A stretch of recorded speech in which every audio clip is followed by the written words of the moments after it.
You got that going? Yeah. Okay. And you can push that back a little bit. Good there. There we go.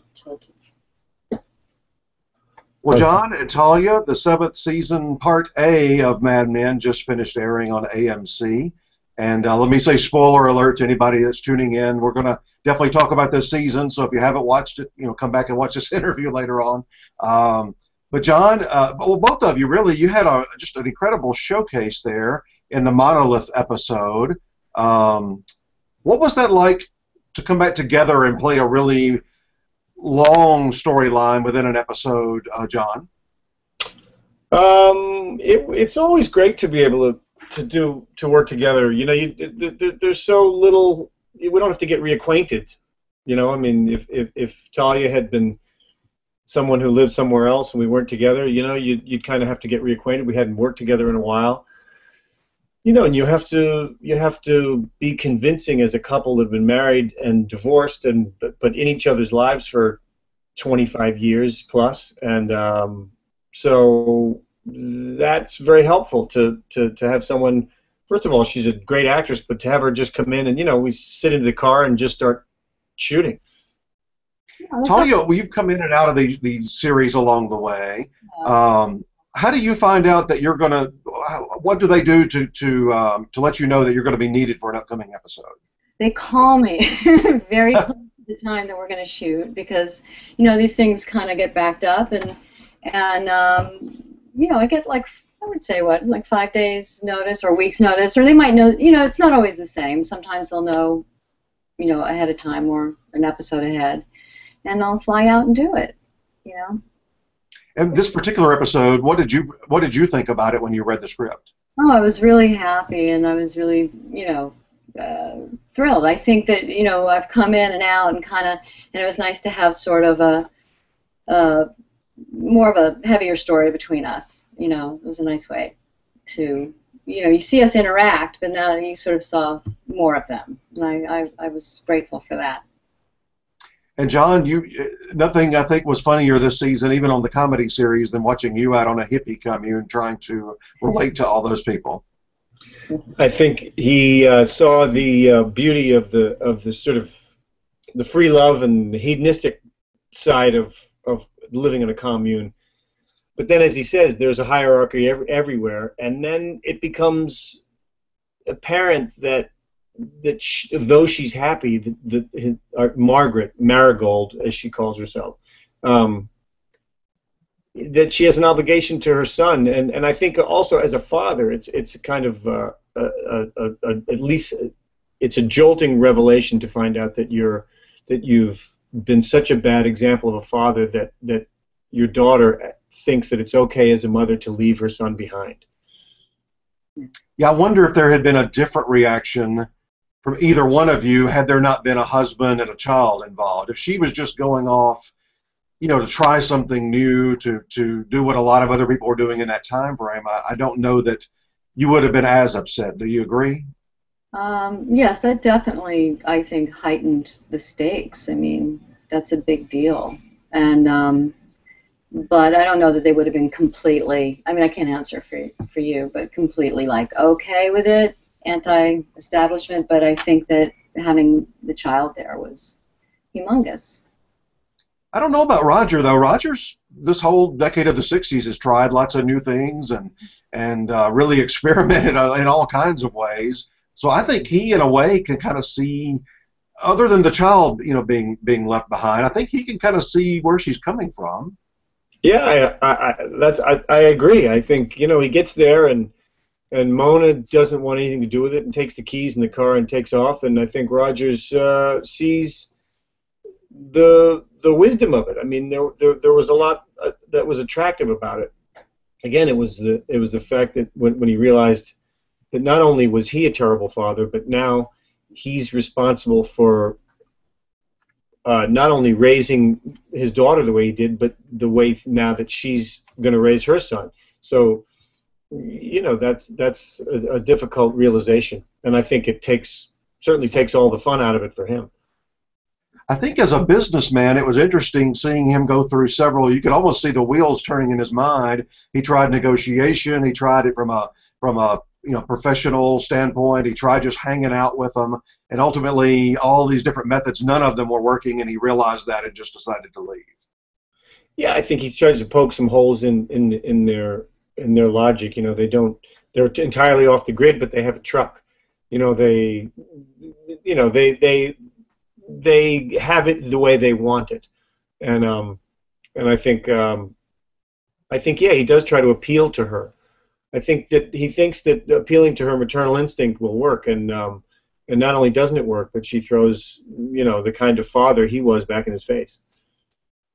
Talia, the grandson, we've seen the character of Roger with him more here and there, but obviously you too. What you're both, I think, different kinds of grandparents, wouldn't you agree? Yeah, I would say Mona's, much more, I guess on the day-to, as women were, sort of hands-on and involved and, as much as she can be with the grandchild, and Roger, I don't know. Comes in and brings presents and, is that kind of guy. Good time Charlie who comes in at the end with a, bag of candy or something, I guess. Talia, when the show was starting, how early on in the process I know obviously you're married in real life, but how did you come to get the role here? Well, we had dinner with Matt Weiner about half a block from our house before the show was shooting, or sort of hadn't even been picked up yet, or a pilot. I'm not sure. No, because then he basically asked me if this went, that he had thought of me for this part, and would I want to do it? It was, somebody says that to you, you're like, sure, but we had no idea. Like, I didn't know what it was, or, I don't know if you had done the pilot or not, or had not, but it was, it was just sort of over a hamburger. And then it came to fruition, and here it is 8 years later, so very easily. Any hesitation at all to work together, especially a married couple? And also, did he give you any indication at all that this was not going to be a happy marriage long term? Never knew. I think it was one of those sort of leaps of faith. It's sort of. Matt Weiner is fantastic, and you kind of just yes. I just felt like yes. So, and I think that was a good thing to do.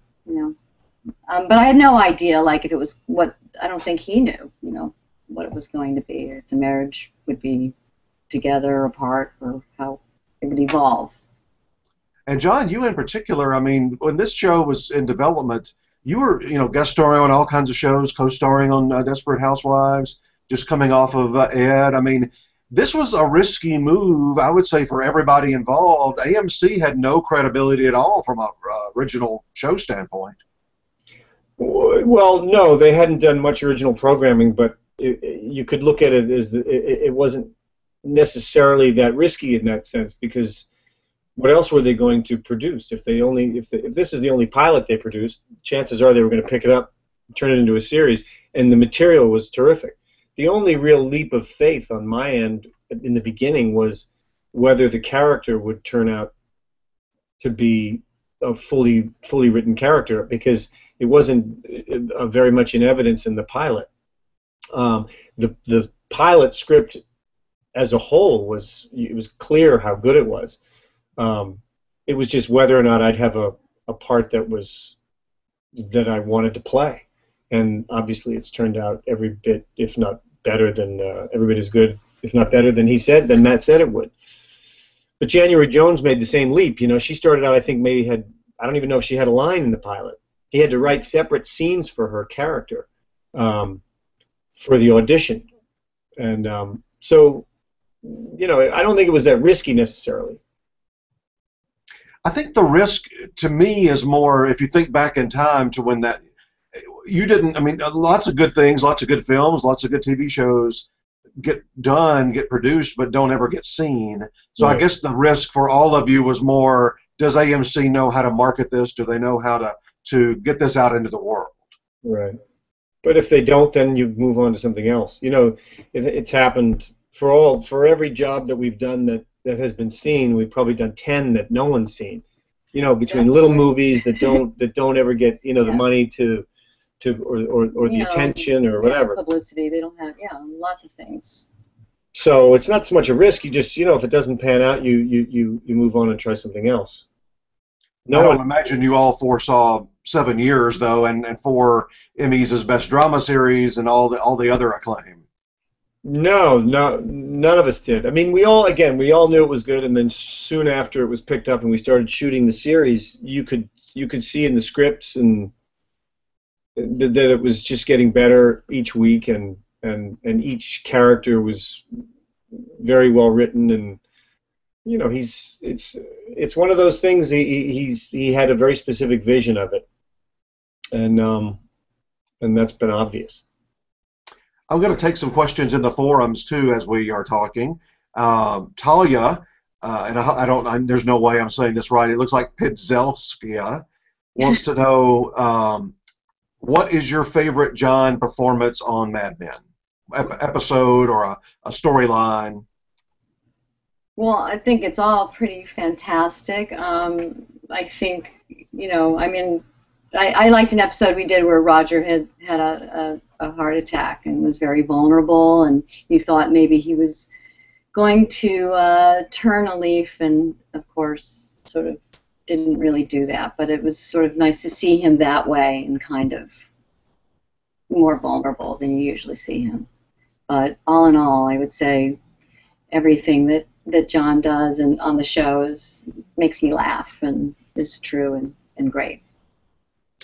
And for John, Anya wants to know, and I'm sure you get this a lot, but do you have a favorite Mad Men episode from these 7 years that we've seen? A favorite episode? I don't think I do have a favorite episode. I have scenes that I've enjoyed acting in, and I've directed a handful of the shows as well, and it's hard for me to remember which scenes come from which episodes. I never remember the titles of the episodes. I think we've done over 80 episodes, so I'm not so good at the chronology of it. It's just been a great ride. The whole thing is kind of there was a kind of a false memoir of Sterling's Gold that came out a couple of years ago, and I don't remember half the quote. There was about 150 or 200 quotes or funny lines, quips, that I'd said that. I can't believe how many of them there are. The writing for everybody has been great, and the writing I've been lucky enough to get has been amazing.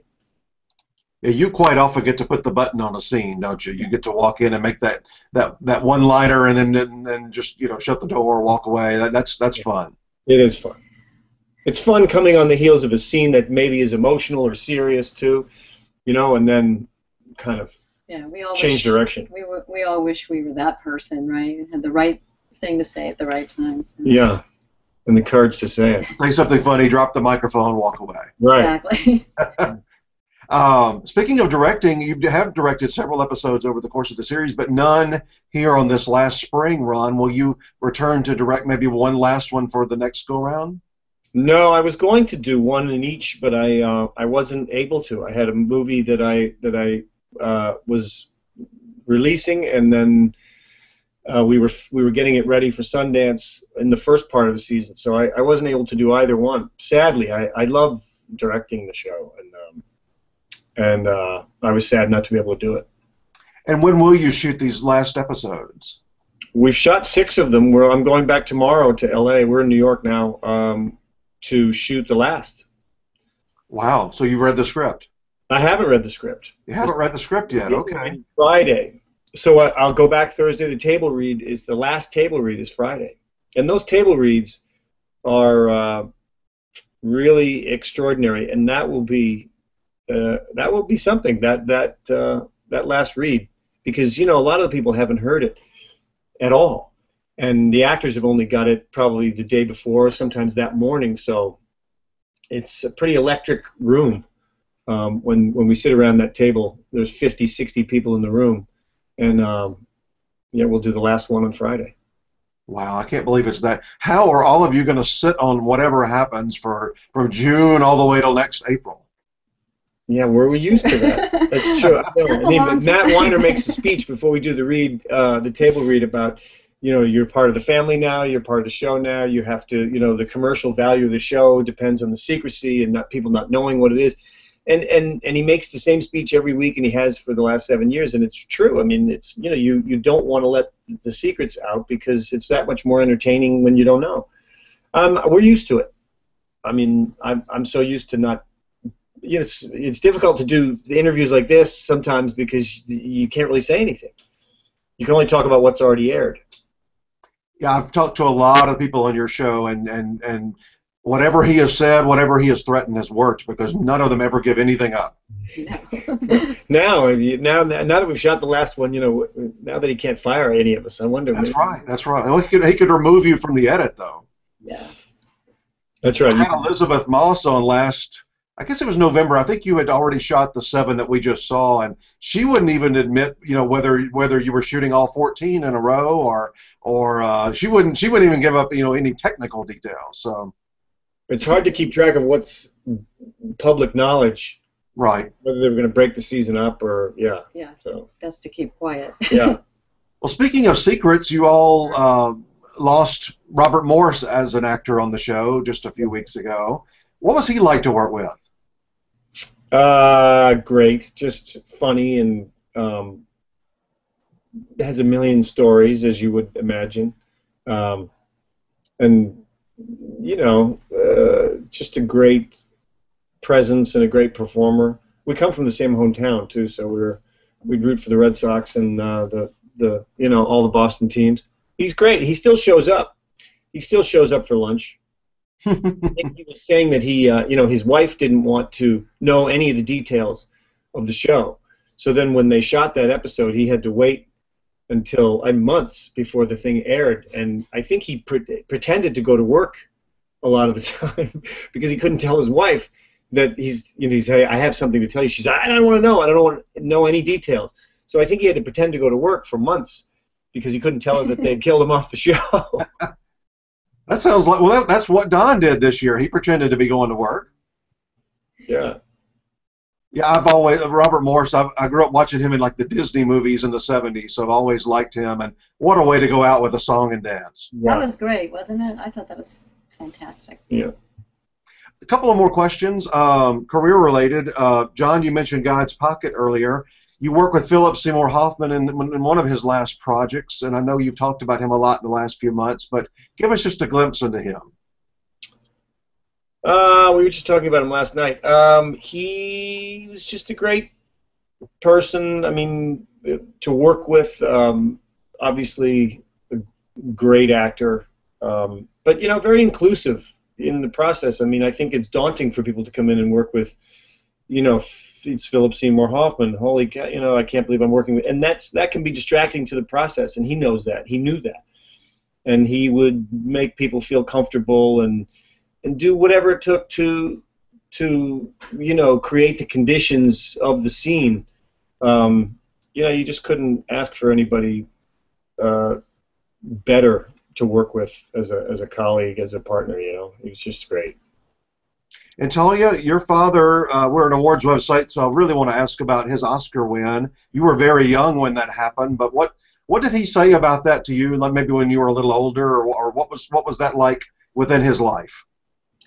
I think it was. I'm sure because I remember watching it when I was a child and him on television, and I remember that. But I don't think both my parents are actors. That they really. I think they didn't put much stock in that. I think very proud of it, of course, but I think it was like they just continued to move forward and work and be in their community, and I think that was a lovely perk, but I don't feel like it was like, like this is, proud of it, but it was something he attained and a great performance. But I think they were also very community-oriented, not just about the awards, too, Was he, give me a level of, because it was long before all the red carpets and all the people like us that talk about it, was he extremely shocked to mildly shocked to expecting it? I mean, where was he along actually win it? I was too young to really understand, and I never really talked about it that much. But you're right; it was such a different time. There was no red carpet. It was just something that they went to, and I think there was just a lot less sort of days spent about it. But I think it was something he was extremely proud of. I have it; it's in our house, and but it wasn't front and center in his home, like it wasn't displayed like that, but The family was more proud than even he was. he was I'm sorry, I missed the first part of what you. The family was more proud of it than he was.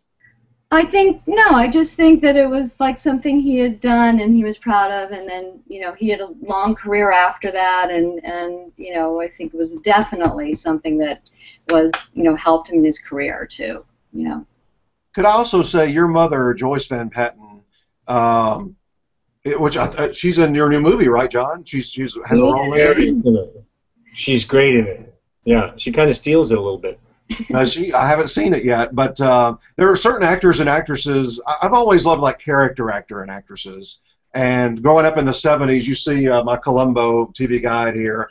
That's my favorite character ever on TV, and she was the guest villain on one of the better episodes as the curator at the museum. Is that right? I think so. Yeah. Love that episode. What other than working with John in this recent movie? What is she up to these days? That's so funny because there was also. Did you watch Rockford Files? Like there was like great. Oh, the episode where she's like the nosy neighbor. Exactly. Oh, yes. So. Don't test me on my 70s dramas.